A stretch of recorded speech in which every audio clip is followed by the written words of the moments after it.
Hello and welcome to another tale from a liberal arts campus. So this story is a happy one. It is a happy story, but to understand it, I think we need to talk about a few little bummer anecdotes. So let me tell this story by telling another one first. So I was with my girlfriend at the time, who's obviously white, and then this girl came over to just carpet bomb a shitty opinion, right?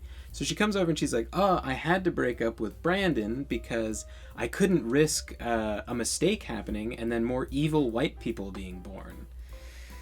and then she looks right at my ex and then goes like, "So you and Adam have been dating a long time?" Stuff like that was uncommon but not rare, and I think that's important to note. I think it's also worth mentioning that for all the virtue signaling that happens in this story, the campus was mostly white and there weren't really any interracial relationships. But it wouldn't stop people from trying to get more, diversity points, I guess. So before I get to the main story I want to tell, there's another anecdote I should mention. I walked into a lounge that I normally hung out in, and then this guy, let's call him Ham. Now, Ham is a obese white guy with a micropenis. The only relevant detail is that he's white.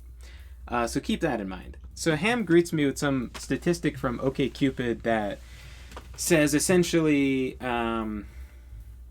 given the choice, white people would never choose anyone but other white people. And the statistics are super low on interracial relationships. And he's acting very upset about this. And I was like, okay. I was like, sweet. Well, I'm white and I'm only attracted to other white people, so why do I care? And he was like, oh, don't you care about the... So Ham was acting very upset about this fact, and I was just like, why? Why do you care? And he was like, oh, but whatever, racism or something. And I was like, what the fuck does that have to do with racism? I was just so confused. This was early on into my school years, and I just didn't understand that there was this whole divide of left and right. I just thought it was idiots and not, And I was just like, this literally doesn't affect you. Why this only benefits you? I was like, do you want? And then that was all I had to say before he was uncomfortable, and he kind of snapped out of it. But it was just so weird. It's did you have a girlfriend? Aren't you happy you have the girlfriend and not someone else? I don't know. But even people who weren't at all affected by these things and weren't actually bothered by them felt this compulsion to pretend like they were bothered by them. Now, while both of those stories are a whole thing to dive into on their own, I just wanted to put those out there to set the stage for the story I want to tell. So the story centers around a girl we're going to call Isabella. Now, Isabella was Spanish as in a Spaniard, very attractive, and had big boobs, and had very light skin. We're only going to talk about a few of those things, but they're all kind of relevant. So having big boobs is minus points, being light skin is minus points, speaking Spanish while having light skin is major minus points, and it's a topic I don't really understand super well. Suffice to say, you get called a passer, someone who can pass for white as though Spanish people aren't white or something, according to that school.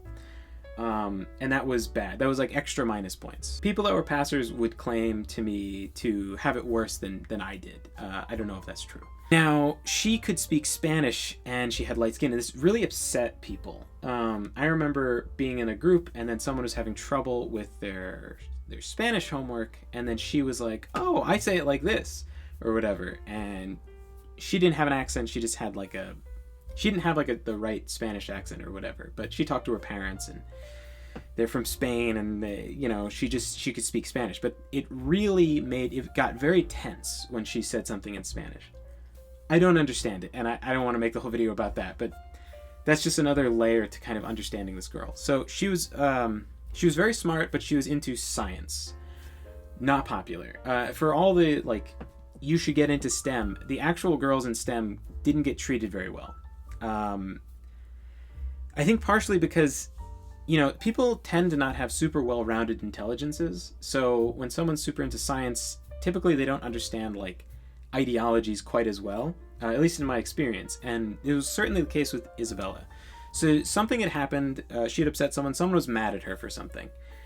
And she didn't understand why. And she must have heard me, being me, kind of obstinate in my opinions and being sort of sensible. And so she stopped me someplace in private. And she goes, "Hey, Adam." And I'm like, "Hey, I don't know you." Like, I knew who she was. She lived near me, but I was just like awkward. Like, "Oh, you don't play video games. I don't really know." What are we going to talk about? And she was like, "I had a question for you." And she was asking it as though she was asking about homework. And I was like, oh shit, do we have a class together? Like, oh fuck, I didn't even notice her. And then she was asking me about, I can't even remember what. It was just some inane bullshit, something she had done to offend someone, and it just didn't make any sense, right? And she wanted to know why it was bad. And so but the rhetorical position she was coming from was as though she had done something bad, and so I wanted to correct that first. So I said, "Listen, this ideology is for ugly girls. You're not ugly. Don't take this like I was like, don't take this the wrong way, or like, not hitting on you, but like, you're objectively very attractive. These other girls don't have that. They don't have that or happiness." And so it's easier to get more recruits to their way of thinking if they can make more people upset and unattractive.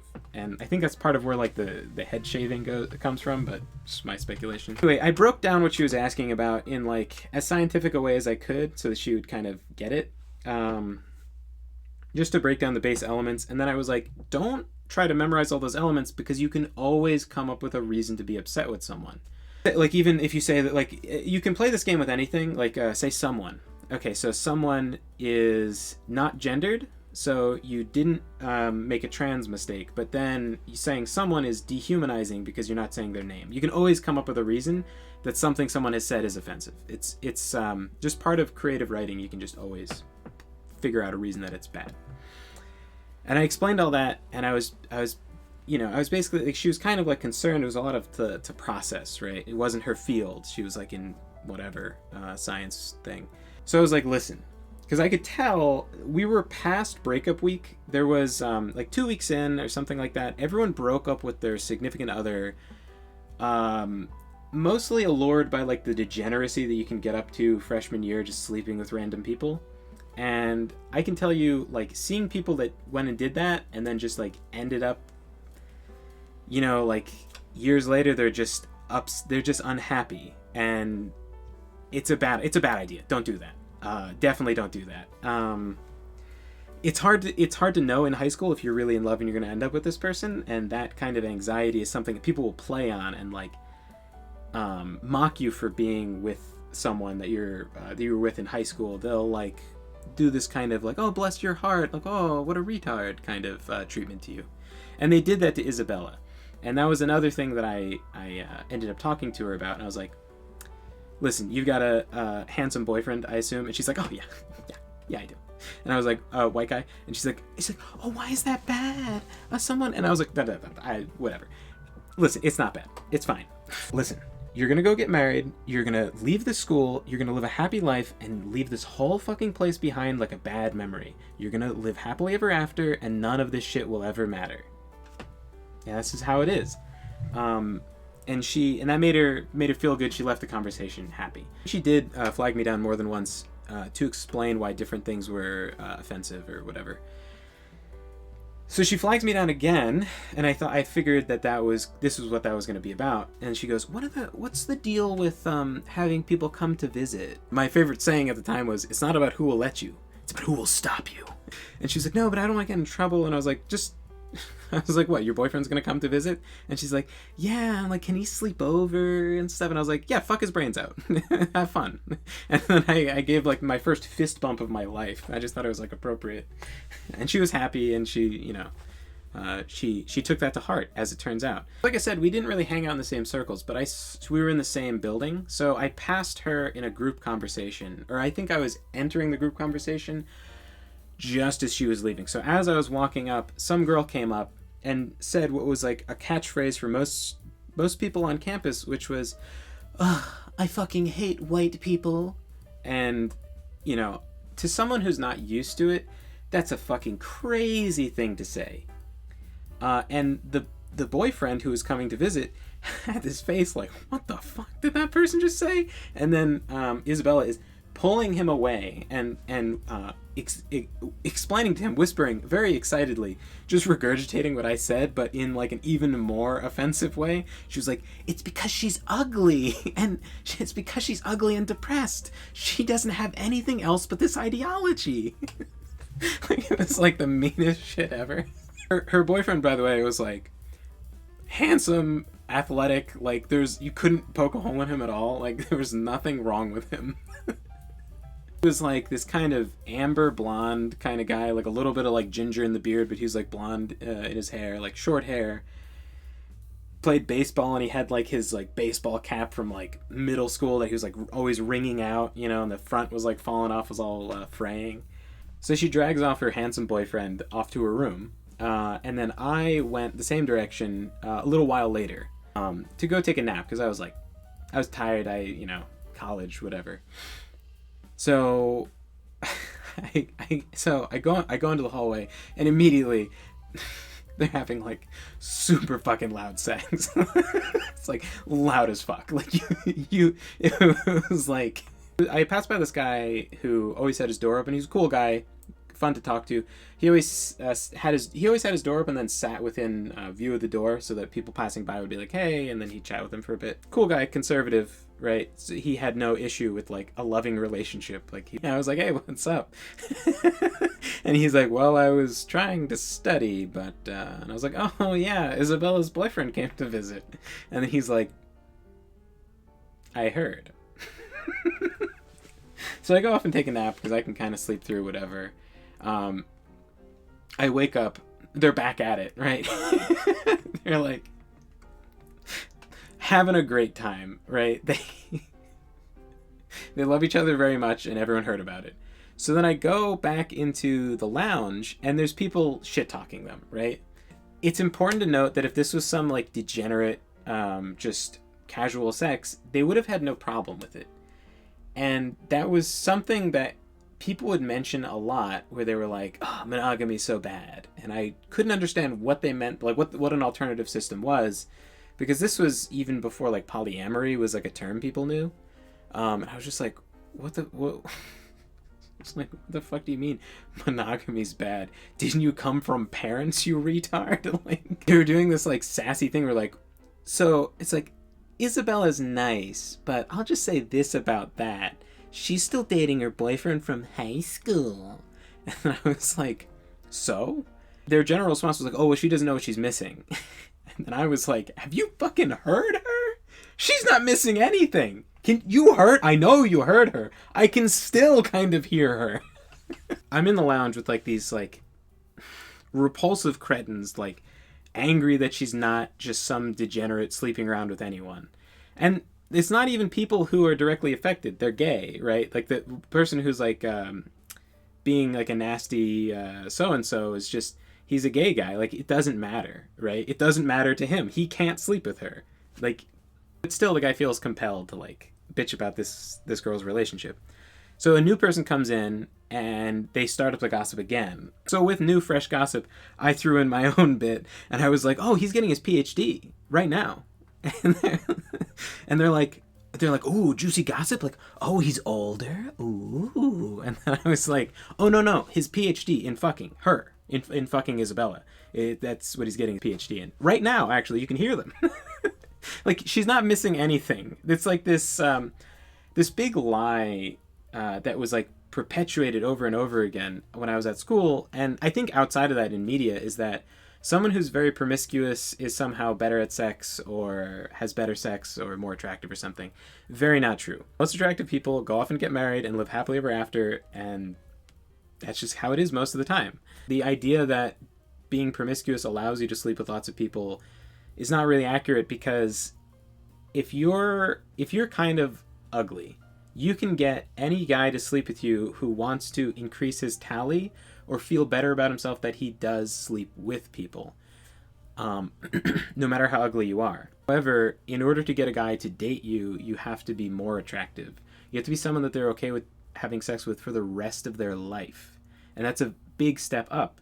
And so if you're an ugly girl, it pays to be on the left because that's the only place that you can get sex. And then also, somehow, like, having sex with a bunch of different people is supposed to make you better at sex is also ridiculous. That's like saying, I played Mario Kart and Mario Tennis, and I'm gonna be so good at Halo. It's just like, kind of, but like, there's still like motor functions that go on, but it's, no. Professional StarCraft players don't brag about playing like 50 games on their like plug and play Olympic special mini game thing. It doesn't really help you. It's much better to be a specialist always. And everyone was hearing that. Like, it was being evidenced to them loudly, and I mean fucking loud. Sweet innocent Isabella had no idea, by the way. And I think she went on like that for a while, not realizing. People just giving her the cold shoulder, but no more than usual for just being who she was. So when he left, he gave her his workout hoodie, which was like this short-sleeved thing that looks like it was like straight out of Rocky. It was like ugly as sin, but she was wearing it because it was his, and, you know, she likes him. And so, yeah, but it was like not appropriate wear for a girl to be wearing because he's got huge biceps and she doesn't. And so there's like this big like windows on the side, and like I said, big booba. So she's like thrashing around, like just basically like waving a flag that's like, look at me and be pissed off because, you know, you're super left and you hate big boobs.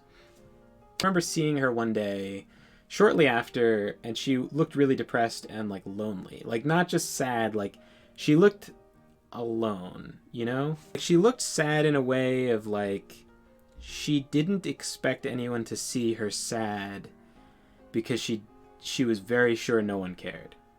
You know? It was like, you know, and I didn't really know her. I wasn't really like, we were never going to be BFFs, right? I feel like I should like say something, you know? So I stopped by because I knew why she was upset. Like, it doesn't take a detective to figure it out. Like, all her friends were angry at her because she had a loving relationship with her boyfriend. Even friends that lived in other buildings, they were upset about it, you know? Just whatever. So I was like, hey, you know, tried to super high energy. I was like, hey, Isabella. And she was like almost like startled and like surprised. She was like, Adam, you know. And then I was like, oh, I saw your boyfriend. He's super hot or something. I don't know what I said. What did I say? He's like, oh, he's super handsome. That's the more straight way to say it, I guess. I was like, oh, I saw your boyfriend. He's super handsome. And she was like, oh, thanks. Like, she was like really touched, and I could tell like no one had complimented her boyfriend. Like, no one. She's like, oh, that's so sweet. Oh, you're such a sweetheart or something like that. And then I was like, again, nothing to talk about. All right, I'll see you. And she's like, do you like my necklace? I was like, sure. I don't know. And she's like, my boyfriend got it for me. And I was like, oh, that's so sweet. It looks beautiful. Oh, he's so thoughtful. And she's like, thanks. Like, she was like really even though she was like fishing for it, like, please compliment it. She was still like super moved that I complimented her necklace. And I tried from then on to like kind of, anytime I saw her, I was always like saying hi and trying to be friendly and like ask her about the stuff that other people weren't going to ask her about. I was like, oh, how's your boyfriend doing? She's like, oh, he's studying, whatever. Just completely tuned it out. But I felt like it was the right thing to do because I could tell she was super alone, and for a reason that's like fucking bullshit, right? Like, she's just in a loving relationship with her boyfriend, which is like how everyone has gotten here since the dawn of time. Anyway, at some point, she must have been informed that she was loud as fuck because he would start to pick her up and take her to a hotel, which was even more entertainment for me. Because everyone got so pissed when he would honk the horn. He would go, bop, bop. I saw people go, like cringe with fury, like at the sound of the horn. And he would pull up in like fucking daddy's Lexus, like bunch of money. This guy's rich, white, blonde, plays sports. Like, he was the Antichrist. And she would super excited, like run out to the car. in like all dressed up for something, and I was like, oh, he must be taking her out to dinner. That's so nice. And I would say it because, it was a little entertaining. I was a little poking the bear. I would say that, and then people would like say something nasty about her, and then I would just have so much fun, like jabbing about it. And it was constant entertainment. Like, it really was. Like, this went on, forever, because she never broke up with him. It was entertainment. Like, on a weekly basis, I would get an opportunity to dig at people who were upset that she was in love with someone. And it was so fucking entertaining. They would be like, oh, he's taking her to a hotel, because it's like, he has money and that's bad. Oh God, fuck, how terrible. Because I know they're not like complaining about premarital sex, fucking, and they would have no issue if it was just like some degenerate, like, random person. If she was literally a prostitute and that was a customer, no one at that school would have any issue. They would be like, oh, good for her. So I suppose the finale of the story is when we were moving out. And the gossip was that she was moving in with her boyfriend. She had a big fucking ring too, dude. There was a big push for people to have dorms that weren't restricted by gender. I think primarily because if a gay guy wants to stay with a girl, that should be fine. But it was kind of like just another push for like degeneracy in dorm rooms. She had a big diamond ring, and I asked her about it, and she said, oh, it's just like a promise ring or something. I don't know if it was because I asked her when other people were too close, or if it was just like he's just that rich and just buys random diamond rings. But I'm completely positive that they went and got married and had kids and are living a fantastic life very far away. When she was moving out, she called me into her room and was like, oh, can you help me with something? And I was like, sure. The floors had been waxed before we got there. They had redone the floors and then put the furniture back way too soon. So the wax had attached to the furniture. Most people managed to pry their furniture off the floor delicately. Some people just couldn't get it off. Like, some people had it really, really stuck, especially on her floor, because I think they put it back on immediately after, and it was like super, super glued. So most people couldn't move their furniture, and they were pissed about it. However, at the end of the school year, when Isabella was transferring to go live with her boyfriend and live happily ever after in some other school, far away from the ridiculousness of mine, she calls me into her room. She's like, oh, can you help me with something? And I was like, yeah, sure. And then she shows me her bedpost, which has removed like this much from the floor. Like, it's ripped it up all the way to the glue that keeps the tiles on the floor. And she goes, I don't know what happened. I didn't move the bed. I didn't say anything. But in my head, I'm like, you moved the bed. We heard you move the bed. I couldn't keep myself from laughing, because that was all I could think about was that. Yeah, I didn't talk to her that much. We didn't hang out. We didn't really have classes together. I kind of felt like a sort of kinship with her, and I still feel a little guilty, like maybe I should have been, I don't know, closer with her or something. But when she was leaving, she went to say bye to me specifically, and I understood at the time, but I still thought it was kind of odd. Because again, we didn't really, it's not like we played video games together or hung out or anything. But there was a lot she wanted to say, but it was like, it felt like she didn't know how to say it. And I guess maybe I wanted to say more too, because like we were both kind of survivors of shitty situation, and I don't know, maybe it's a guy thing. It's just hard to talk about your emotions and stuff, and so it's hard for me to like connect with someone over just like their struggles and not common interests at the time, because I was still kind of young. I don't know. She essentially expressed something really heartfelt to me, and I was like, oh yeah, like I said like not enough, I said like, oh yeah, I hope you're like happy. I think I mentioned her boyfriend because I know she liked to talk about him and nobody was gonna ask her about him.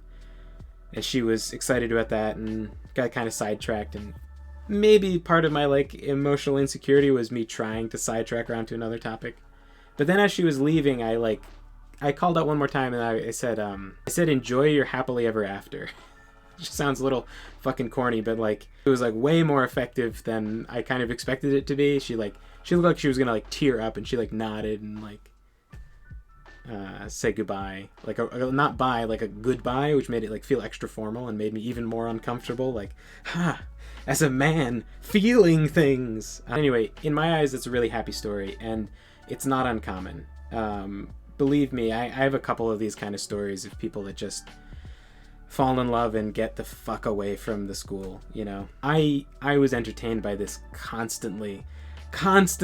She would get brought up, and then I would like weasel my way into the conversation just so I could like bother someone who was upset about monogamy. Like at the time, it was such a fucking bizarre thing for me. Like I couldn't understand why someone would be upset by monogamy. Now it's like very sort of normal. Not that it should be, but it makes more sense to me now. But at the time, it was like amusing that they were upset about it, and amusing that I could like push their buttons. Anyway, I wanted to tell the story because I think sometimes happy stories get sort of brushed under the rug, and people sort of forget that they happen a lot. People don't like to talk about them because there's this like, sometimes there can be this weird culture of like, you can only tell a negative story because otherwise you're bragging kind of thing. And like, you know, it's like it's super common. Like I've run into it a lot where like you mention someone's like really happy with their boyfriend, and then people are like, puke or something like that. Like, I hate happy couples or whatever. And I think part of not talking about it leads people to think that it's uncommon to be happy. Anyway, if it ever feels like there's not a lot of happy stuff that happens in the world, just remember this story and remember me saying this, and keep your eyes open for happy stuff that happens and try to spread that along. And if I can chill for a moment, part of what I saw at school and ran into these very negative people that didn't like to see romance in places and see people happy motivated me to write Treading Water, which is my romance novel. So if you're looking for a happy love story about monogamy without any love triangles in it, check out Treading Water. Link should be in the description, unless I forgot. If it's not in the description, tell me I'm dumb and I'll put it in the description. See ya.